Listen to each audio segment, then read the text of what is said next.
bang napapansin sa iyong mga kapaligiran? Kay dumi na ng hangin, pati na ang mga ilog natin. Hindi nga masamang pagunlad at malayo-layo na rin ang ating narating.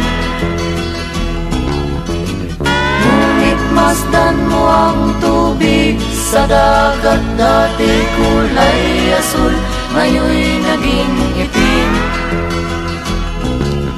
Ang mga duming ating ikinalat sa hangin, sa langit, huwag na nating paabutin, upang kung tayo'y pumanaw man sariwang hangin, sa langit natin matitikman. Mayroon lang akong hinihiling, sa aking pagpanaw sana ay tag-ulan.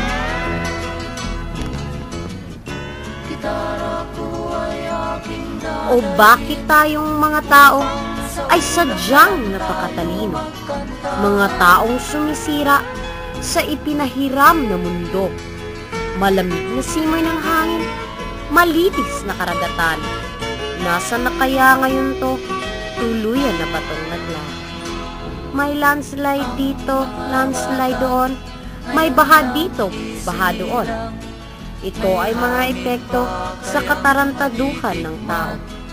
Kalikasan ay pagsikapan na ito'y mapangalagaan upang ang mga kalamidad ay atin ang maiwasan.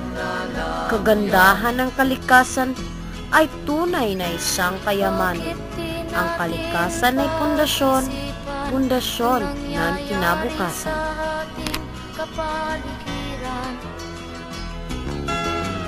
Hindi nga masamang pagunlad kung hindi nakakasira ng kalikasan.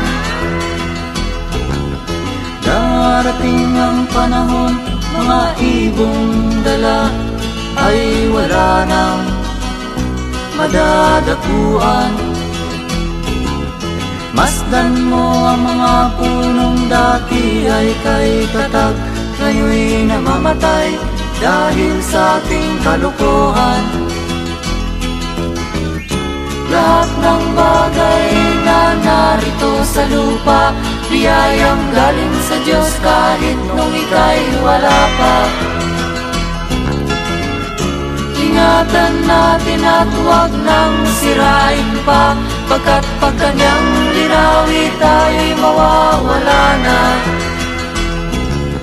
Mayroon lang akong hinihiling, sa aking pagpanaw sana ay tag-ulan.